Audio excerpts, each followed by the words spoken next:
এই ভিডিও ছেলেটাকে চিনতে পারছেন? আপনারা অনেকেই শুনেছিলেন এর সেই বিখ্যাত বক্তব্য। আরেকবার শুনে নিন তো। अमेरिका क्या कहता था? क्या हो तुम? आज हम कहते तू क्या है बे?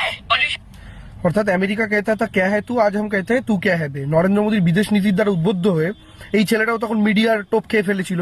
সোশ্যাল মিডিয়ায় বিজেপির কোটি কোটি টাকার দ্বারা উদ্বুদ্ধ হয়ে যে মোদী বিদেশ টাকালি মোদী মোদী করে সব চেঁচাচ্ছে, কিন্তু পরে খোঁজ পেলো যে সেগুলো টাকা পয়সা দিয়ে করা হচ্ছে।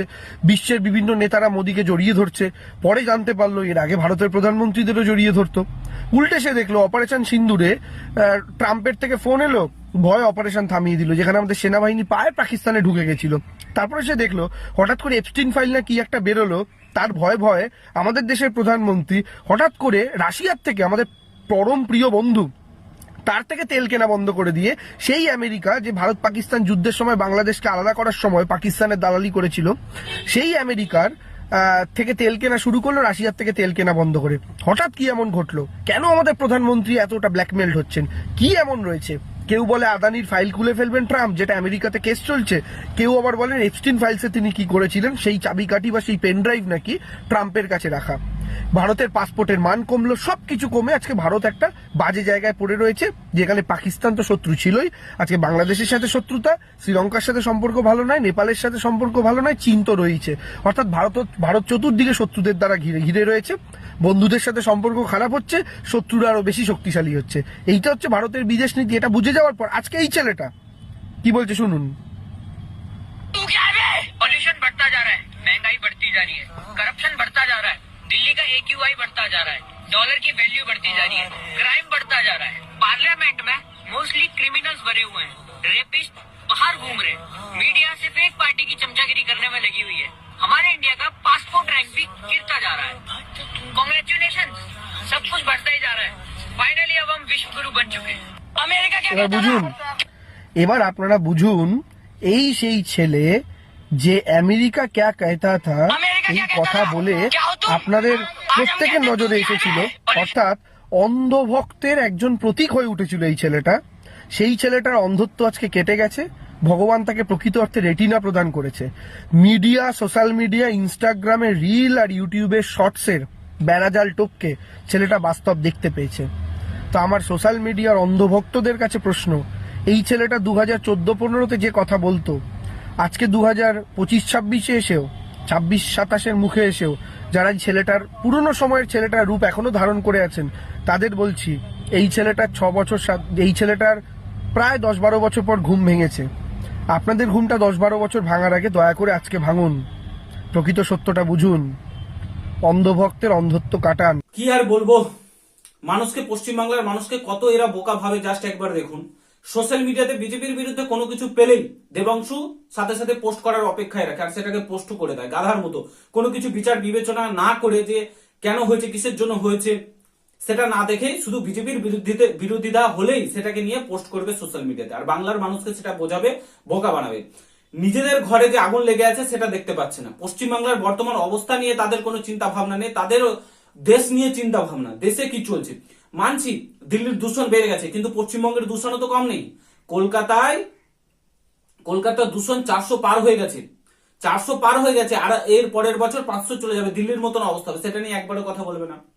এই ছেলেটার কথা যদি বলা হয়, বেশ কয়েক বছর আগে ভাইরাল হয়েছিল সোশ্যাল মিডিয়াতে, সোশ্যাল মিডিয়ার থ্রুতে, আমেরিকার কন হেপে এরকম করে ভাইরাল হয়েছিল। এখন সে ভিডিও করছে, বিজেপির বিরুদ্ধে ভিডিও করছে, কিংবা যেটা সত্য কথা বলতে দিল্লিতে দূষণ বেড়েছে, সত্যি কথা ডলারের দাম বেড়েছে, এগুলো সত্যি অ্যাকচুয়াল কথা। কিন্তু ছেলেটা অ্যাকচুয়ালি ভিডিও করছে, তার যদি আগের ভিডিওগুলো দেখা হয়, মানে এখন রিসেন্টলি যে ভিডিওগুলো করছে সেগুলো বিজেপির বিরুদ্ধে গিয়ে কথা বলছে, কিংবা সবকিছু বিজেপির বিরুদ্ধে, কারণ তার ভিউজ আসছে, তার জন্য সে ভিডিও করছে। সেটাকে নিয়ে দেবাংশু ভিডিও করে দিয়েছে। কতটা বোকা হলে, মানে কোনো কিছু যাচাই না করে ভিডিও পোস্ট করে দিলেই হলো। নিজেদের ঘরে যে 26,000 চাকরি বাতিল গেল, এসএসসি স্ক্যাম, চুরি, কয়লা চুরি, বালি চুরি, গরু চুরি, তারপরে রাস্তাঘাট চুরি, সমস্ত কিছু চুরি, 26,000 চাকরি চুরি, চোরদের চাকরিতে ভরেছে, চোররা দুর্নীতি করে এখন ক্ষমতাতে রয়েছে, সেগুলো নিয়ে কোনো কিছু বলবে না। দেশের বাইরের দেশের সঙ্গে শত্রুতা হয়েছে, বাংলাদেশের সঙ্গে শত্রুতা, কে শত্রুতা করেছে? নরেন্দ্র মোদীজিকে শত্রুতা করেছে। বিদেশ নীতি, এফটিন ফাইলে নাম এসেছে, কোথায়? আরে ধূপরাঠি তোদের বাবা নিজে বলেছে যে সরাসরি সেখানে নাম নেই প্রধানমন্ত্রী নরেন্দ্র মোদীজি। তিনি 2017 সালে গেছিলেন ইসরায়েল, 2017 সালে গেছিলেন, কিন্তু কোনো কিছু তিনি করেননি, সেটা সরাসরি নাম নেই, সেটার প্রমাণও তোরা এখনো পর্যন্ত দেখাতে পারিসনি। কতটা নিম্নমানের নিজেদের প্রধানমন্ত্রীকে তোরা ছোট করতে পারলে আর কত ছোট করবি, কত ছোট করবি? তোদের লজ্জা বলে কিছু আছে? পশ্চিমবাংলায় যে কর্মসংস্থান নেই সেটা নিয়ে কোনোদিন কথা বলতে শুনেছি তোদের মুখে? পশ্চিমবাংলায় কর্মসংস্থান দিয়েছিস? পশ্চিমবাংলায় শিল্প এনেছিস, ইন্ডাস্ট্রি এনেছিস? পশ্চিমবাংলার কটা হাইটেক সিটি, স্মার্ট সিটি তৈরি করতে পেরেছিস? কটা করতে পেরেছিস? একটা করতে পেরেছিস আজ পর্যন্ত? 15 বছর ধরে ক্ষমতাতে রয়েছিস, একটাও তো কিছু করতে পারিসনি। শুধু বেকার ভাতা তোরা কামাবি 1.5 লাখ 2 লাখ করে মাইনা পাবি, তারপরে চুরি চামারি করবি, কোটি টাকা ইনকাম করে, আর যুব সমাজকে দিবি 1,500 টাকা করে। লজ্জা লাগে না এগুলো বলতে? নিজেরটা আগে ঠিক কর, তারপরে তো অপরকে বলবি। বিজেপি শাসিত রাজ্য তো, তোর বাবাই তো গুজরাটে গিয়ে কাজ করে, কেন পশ্চিমবাংলায় কাজ ছিল না? কিসের জন্য গুজরাটে গিয়ে কাজ করে? পশ্চিমবাংলায় কাজ ছিল তো, গুজরাট তো বিজেপি শাসিত রাজ্য, কেন কাজ করছে?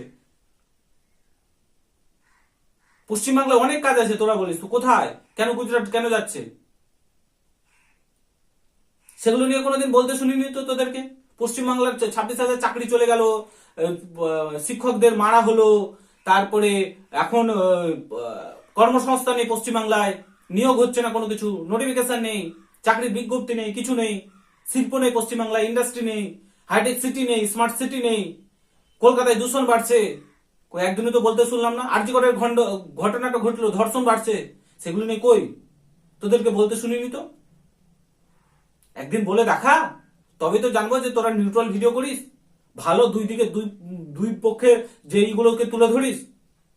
আজকে দেবাংশু প্রশ্ন করছে কেন্দ্রের বিদেশ নীতিকে নিয়ে, আর যাকে নিয়ে বলছে আমাদের বিদেশ মন্ত্রী, সে অ্যাকচুয়ালি আইপিএস অফিসার ছিল, ঠিক আছে, আইপিএস না আইএস অফিসার ছিল, তাকে প্রশ্ন করছে। বা জাস্ট ভাবুন, যে মাধ্যমিক, আই থিঙ্ক উচ্চ মাধ্যমিক টেনে পাস করেছে, জানি না আমি কতদূর পড়াশোনা করেছে দেবাংশু, আইপিএস আইএস অফিসারকে প্রশ্ন করছে বিদেশ নীতি নিয়ে। জাস্ট ভাবুন তাহলে। আমি একটা কথা জানি, যে প্রত্যেকটা যে কোনো সরকার, সে বিজেপি, সিপিএম, কংগ্রেস, যে কোনো সরকারি ক্ষমতাতে থাকছে, রাজ্যে হোক কিছু, ক্রিটিসাইজ করাটা অবশ্যই দরকার, অবশ্যই দরকার। কিন্তু এতটা নিম্নমানের ক্রিটিসাইজ করতে গিয়ে এতটা নিম্নমানের নিচে নেমে যাওয়া, প্রধানমন্ত্রীর মানে সবকিছুতেই এরা বিরোধিতা করা, রাজ্য এমন বিরোধিতা করে যে আজকে প্রত্যেকটা জিনিস, রেল প্রজেক্ট থেকে শুরু করে সমস্ত কিছুতে বিরোধিতা করছে, সেগুলো করতেই দিচ্ছে না রাজ্যে। রেল প্রজেক্টের জন্য জায়গার দরকার, সেই জায়গাটাও দিচ্ছে না, সেগুলোর জন্য সুপ্রিম কোর্টে চলে যাচ্ছে। আগামীকাল খেলা হবে, 28শে ফেব্রুয়ারি আগামীকাল ভোটার লিস্ট প্রকাশিত হবে, তারপরে আসল খেলাটা কিন্তু হবে, ঠিক আছে, তারপরে দেখা যাবে তোদের কত দম, আর 2026-এ তোরা কিভাবে জিতিস সেটা আগামী 28শে ফেব্রুয়ারি অর্থাৎ আগামীকাল দেখা যাবে, ঠিক আছে। বাকি তোদেরকে মানুষ যেভাবে গালিগালাজ করে, যাই হোক, ভিডিওটা শেয়ার করবেন, চ্যানেলে নতুন হলে অবশ্যই সাবস্ক্রাইব করে যাবেন। দেখার জন্য কোনো ভিডিওতে, ভালো থাকবেন, সুস্থ থাকবেন, গুড বাই, জয় হিন্দ, বন্দে মাতরম।